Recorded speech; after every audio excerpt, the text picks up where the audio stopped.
Alright guys, TacticalRab back again today. Hope you're all doing well and enjoying your day so far. Welcome back to VALORANT News, and with Sentinels massively struggling so far in the VCT main event, the question has been raised whether role changes should come to this team. Is it possible that TenZ could go onto the chamber full time? And has ShahZaM been denying TenZ from doing exactly that? ShahZaM reckons that is not the case at all. Very much intrigued to your thoughts in the comment section below. Hit the like button if you enjoy. Subscribe if you're new as always. I would greatly appreciate it. Really up to the channel. Thank you very much indeed for doing that one. Firstly, got to talk about the new map that might be coming to the game relatively soon. We're expecting like an 8th map coming round, well, just around the corner. Now, this came out yesterday here from Play Valorant themselves, saying get ready for Aquarium Week, and I thought it was a rather interesting image, actually. We can see this octopus especially has pretty much like an Omen style thing going on here, so I'm not really sure if that's like anything to do with what's happening, but yeah, it seems like an aquarium-esque type map might be along the horizon. Who really knows what they're exactly planning to do, but this is what they've come out with as a teaser here, and as Valor Leaks actually says, Omen looks rather different in this octopus, right? So we'll see if anything happens along those lines. This I did notice, actually, just because, well, this kind of came out a few days ago.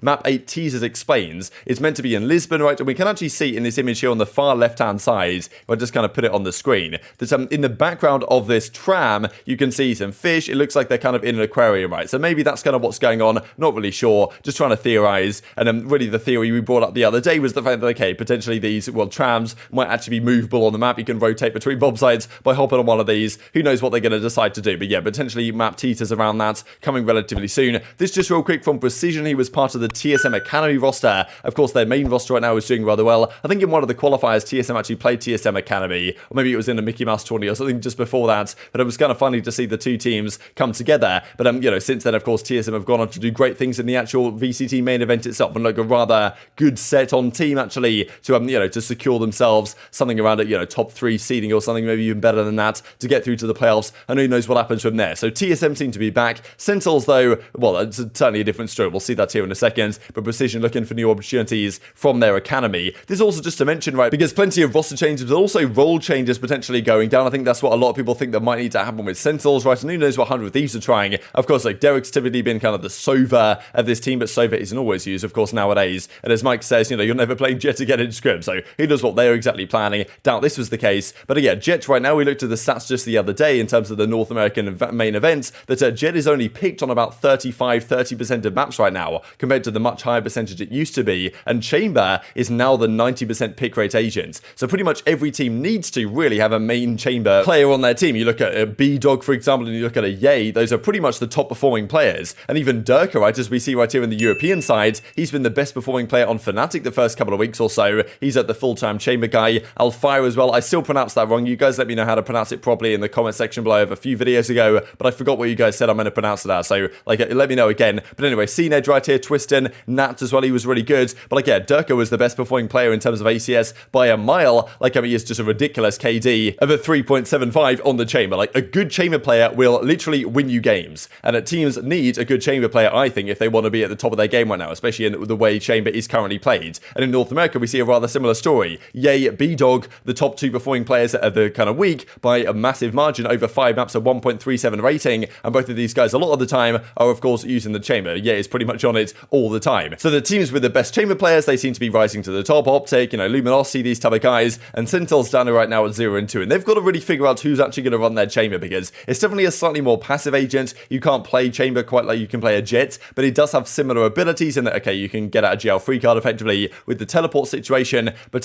you have to play him slightly differently, of course, to what you're going to play Jet as. And it feels like potentially TenZ is maybe not so comfortable on playing quite the Chamber role and wants to still be using the Jet. The issue is if he is using the Jet, that it doesn't give you that many options with flexibility for the rest of your composition. So I think that's kind of what they're wondering about right now. Now, Zom's replacement, Kanpeki, has actually been the one often picking up the Chamber, right? And he's done okay with it, but I wouldn't say Kanpeki seems to me to be like a nailed-on phenomenal Chamber player, because, as I say, like, Chamber's just so impactful with his ultimate and all this other stuff that when you have a Yay on Chamber, like, he's going to do so much with it that you need like an incredibly talented player, I think, to run your Chamber to make sure you're getting the most out of that agent. If you don't have that, like, you might be falling a little bit short. Now, this, of course, is where Sentinels sit right now here in Group B. It's not looking pretty for them, right? They've played 2 games. They played LG, they played Evil Geniuses. They've lost at both those series, of course, and now they play Optic, Cloud9, and FaZe. So more than likely, they're probably not going to make it out of this group. If they do, they're going to need to make some tweaks, you'd imagine, to their setup, because they're not going to make any changes yet, although if they fail to qualify here for the playoffs, for Masters, like, surely something has to change going into what you'd imagine is going to be the last chance qualifier that they should still qualify for. for at the end of the season, but maybe in the short term, some role changes or whatever could actually be the way to go because they've got Raucus now as the coach. You would think they need to do some sort of tweaks if they want to have a chance against some of these other top teams. Now, TenZ a little bit ago was talking about the integration of Chamber into the game and the fact that he thought Chamber was rather good, and even said on stream a little bit ago, we shared the clip for you guys, that he was saying, okay, maybe I'll actually run the Chamber. I kind of fancy doing that. He even talked about Yoru, right? When Yoru was kind of first integrated, that, okay, maybe he wants to run Yoru again after the new Yoru buff. So TenZ has said, okay, Chamber, Yoru might run some of these agents, but still, every single game he plays, it's Jet, it's Raze, right? He seems much more comfortable on Jet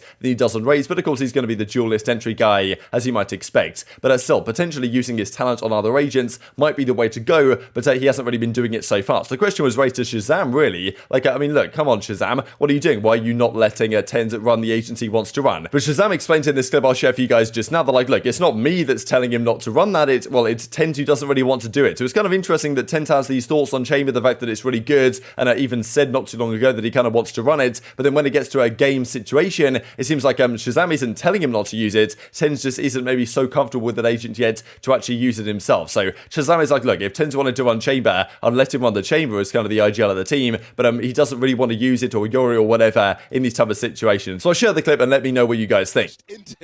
Thank you, dude. Hands on Chamber. Yeah, dude, I know. A lot of people were saying, why don't you let TenZ play Chamber? Really closing the gap now. Garso, what up, dude? Thank you for the 9 months. I even asked Tyson about this. I was like, dude, people keep saying that. Why are you not letting Tyson play Chamber? I'm like, why are people saying this? Game of the series potentially slipping through their fingers. I asked Tyson. Bryce couldn't expect us up. He's like, people took or misunderstood or took out of context what he was saying. That it just didn't fit role wise on some maps. And people took it as that I didn't let him play Chamber. Bro, if Tyson said I'm gonna play Chamber on this map, like he's gonna play Chamber. Unlucky yesterday, but win or lose, I'll still support you guys. So these are the two games that Sentinels, of course, have played so far. This 2-1 defeat to Luminosity. I mean, it really, without the game 2 here, from TenZ on this breeze, where he drops 40 kills, 21 deaths to actually win them this map. Like, without that, they'd probably get 2-0 this series. But as you can see, if you look at the course of the map, we've got a B-Dog right here on the Jet at times, but also mostly on the Chamber. You can see on the final map, he was on the Chamber 23 and 10. First map, he was on the Chamber 28 and 19, and was on the Jet in the middle. Like, it seems like some players, the likes of B-Dog, can use both, right? They use a Jet on certain maps, they use Chamber on other maps, and it seems like maybe TenZ isn't super comfortable with using that role or doing exactly that, right? Because I'm saying, look, it's not me telling him not to do it, it's TenZ himself deciding that maybe he wants to just prefer to run Jet pretty much on all occasions. And look, he's a great Jet player, no doubt, but like, if you're not really keeping up with the meta and the way things are progressing,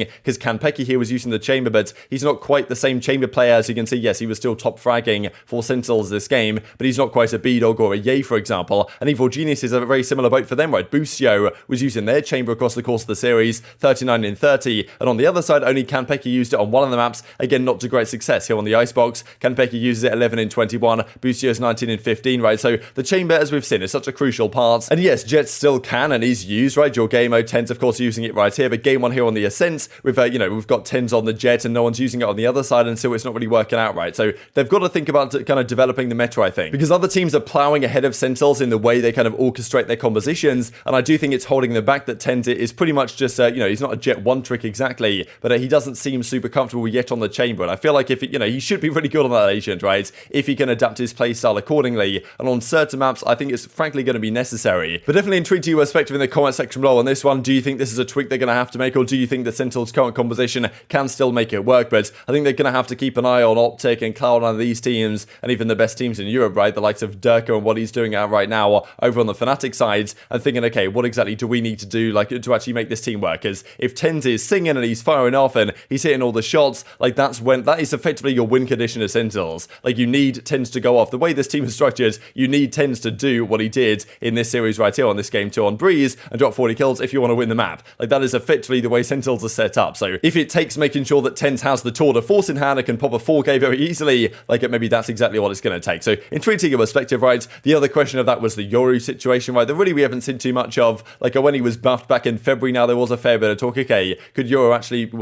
be used and become relevant in competitive play? But that as yet hasn't really been the case. We've seen some interesting compositions come out from the likes of Paper X the last few days over in that region, using the likes of Phoenix, and Yoru comes out from occasion. So occasionally you do see its use, but at most of the time it's not the case at all. Speaking of Ye real quick and the Optic guys, thought this was rather interesting actually from Ye, just because often people say that, okay, the difference between some of these pings is that, well, massively noticeable. As he says, back in Dallas today, of course, Ye lives in Dallas, Texas, but for some reason he was away for a month or so, and as he says, 5 milliseconds versus LAN servers, can you tell the difference pretty noticeable or not? LAN servers are definitely noticeable, but I can't tell the difference between 20 and 30 or 5 pings. Rather interesting actually that he reckons, look, when you go to LAN, it's very noticeable you're playing in a LAN environment, but most of the time, if I'm playing to a server online, between if I've got 5 ping, if I've got 20 ping, doesn't really make too much difference for me. But of course, back in Texas, that's going to be, you know, better for him with the lower ping. So possibly he's going to get even more scary than he was last week with a 1.37 rating over 5 maps. So that's, well, maybe a sign that Chamber is the way to go. But very much intrigued to your thoughts and all this stuff in the comment section below. Just to finish out with this from Matt Liu as well, I thought it was rather interesting. We looked at this last week, so I thought I'd just bring it up for you guys again.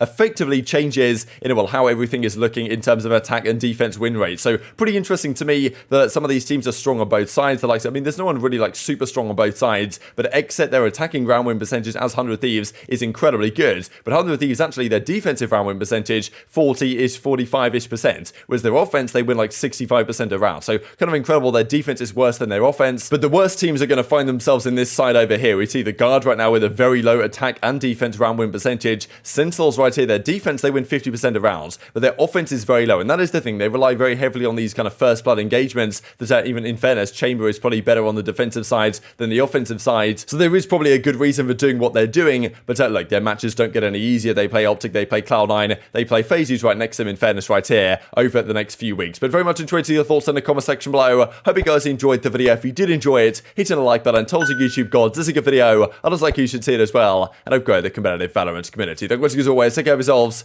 and I'll see you next time.